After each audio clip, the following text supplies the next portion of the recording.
ಜೈ ಭಾರತ್, ವಂದೇ ಮಾತರಂ. ಬಾಂಗ್ಲಾದೇಶದಲ್ಲಿ ಬೆಂಕಿ ಹತ್ತಿ ಉರಿಯುತ್ತಿದೆ.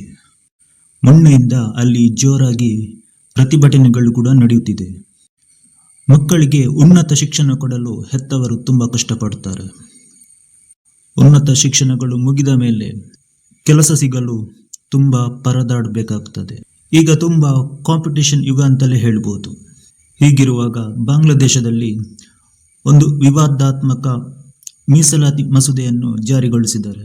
ಅವರ ಉದ್ಯೋಗಗಳಲ್ಲಿ, ಸರ್ಕಾರಿ ಉದ್ಯೋಗಗಳಲ್ಲಿ ಮೀಸಲಾತಿ ಮಸೂದೆಯನ್ನು ಜಾರಿಗೆ ತಂದಿದ್ದಾರೆ. ಇದಕ್ಕೆ ವಿರುದ್ಧವಾಗಿ ಅಲ್ಲಿನ ನಾಗರಿಕರು ಹಾಗೂ ವಿದ್ಯಾರ್ಥಿಗಳು ಈ ಮಸೂದೆ ವಿರೋಧಿಸಿ ಪ್ರತಿಭಟನೆ ನಡೆಸುತ್ತಿದ್ದಾರೆ.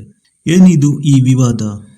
ಇನ್ನು 1971ರಲ್ಲಿ ಪಾಕಿಸ್ತಾನ ವಿರುದ್ಧ ನಡೆದ ಯುದ್ಧದಲ್ಲಿ ಹೋರಾಡಿದ ಯೋಧರ ಮಕ್ಕಳು ಸೇರಿದಂತೆ ಒಂದು ನಿರ್ದಿಷ್ಟ ಗುಂಪುಗಳಿಗೆ ಸರ್ಕಾರಿ ಉದ್ಯೋಗದ ನೇಮಕಾತಿ ವೇಳೆ 50% ಮೀಸಲಾತಿ ನಿಗದಿಗೊಳಿಸಿ ಬಾಂಗ್ಲಾದೇಶ ಸರ್ಕಾರ ಆದೇಶ ಹೊರಡಿಸಿತು.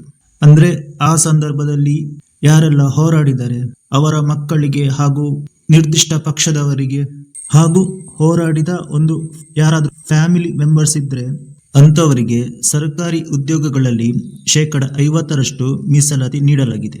ಇದಕ್ಕೆ ಈ ನಿರ್ಧಾರದ ವಿರುದ್ಧವಾಗಿ ಆಕ್ರೋಶ ವ್ಯಕ್ತಪಡಿಸಿದ ವಿದ್ಯಾರ್ಥಿ ಸಂಘಟನೆಗಳು ಅರ್ಹತೆಗೆ ಅನುಗುಣವಾಗಿ ನೇಮಕಾತಿ ವ್ಯವಸ್ಥೆ ಜಾರಿಗೆ ತರಬೇಕೆಂದು ಆಗ್ರಹಿಸಿ ಪ್ರತಿಭಟನೆ ನಡೆಸುತ್ತಿದ್ದಾರೆ. ಅಂದ್ರೆ ಅವರ ಸ್ಕಿಲ್ಗೆ ಅನುಗುಣವಾಗಿ, ಅಂದ್ರೆ ಯಾರು ಈ ಕೆಲಸ ಪಡೆಯಲು ಅರ್ಹರೋ ಅಂತವರಿಗೆ ಕೆಲಸ ಸಿಗಬೇಕಂತ ಈ ವಿದ್ಯಾರ್ಥಿ ಸಂಘಟನೆಗಳು ಪ್ರತಿಭಟನೆ ನಡೆಸುತ್ತಿದ್ದಾರೆ.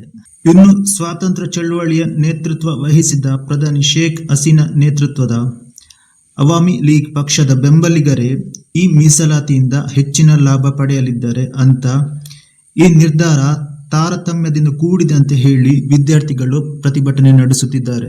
ಇನ್ನು ಈ ಮೀಸಲಾತಿಯನ್ನು ಬಾಂಗ್ಲಾದ ಪ್ರಧಾನಿ ಅವರು ಸಮರ್ಥಿಸಿಕೊಂಡಿದ್ದಾರೆ. ದೇಶಕ್ಕಾಗಿ ಹೋರಾಡಿದ ಯೋಧರ ಕುಟುಂಬಗಳು ಗೌರವ ಪಡೆಯಲು ಅರ್ಹರು ಅಂತ ಹೇಳಿದ್ದಾರೆ. ಹೀಗಾಗಿ ಅಲ್ಲಿ ಸಂಘರ್ಷಗಳು ದಿನದಿಂದ ದಿನಕ್ಕೆ ಹೆಚ್ಚುತ್ತಾ ಇದೆ. ಈ ಮೀಸಲಾತಿ ವಿರೋಧಿಸಿ ಪ್ರತಿಭಟನೆಯಲ್ಲಿ 105ಕ್ಕೂ ಹೆಚ್ಚು ಸಾವು ನೋವು ಸಂಭವಿಸಿದೆ. ಇನ್ನು ಅಲ್ಲಿ ಇಂಟರ್ನೆಟ್, ಮೊಬೈಲ್ ಸೇವೆ ಎಲ್ಲ ಬಂದ್ ಮಾಡಲಾಗಿದೆ. ಪ್ರತಿಭಟನಾಕಾರರ ಮೇಲೆ ಅಶ್ರುವಾಯು ಹಾಗೂ ಗುಂಡಿನ ದಾಳಿ ಕೂಡ ಪೊಲೀಸರು ನಡೆಸುತ್ತಿದ್ದಾರೆ. ಈ ವಿಚಾರ ಬಾಂಗ್ಲಾದೇಶದ ಸುಪ್ರೀಂ ಕೋರ್ಟ್ನಲ್ಲಿ ವಾದ ವಿವಾದಗಳು ನಡೆಯುತ್ತಿದೆ. ಅಲ್ಲಿನ ವಿದ್ಯಾರ್ಥಿಗಳು ಸುಪ್ರೀಂ ಕೋರ್ಟ್ನ ಮೇಲೆ ನಂಬಿಕೆ ಇಟ್ಟಿದ್ದಾರೆ ಅಂತ ಅಲ್ಲಿನ ವಿದ್ಯಾರ್ಥಿ ಸಂಘಟನೆ ಅಧ್ಯಕ್ಷರು ತಿಳಿಸಿದ್ದಾರೆ.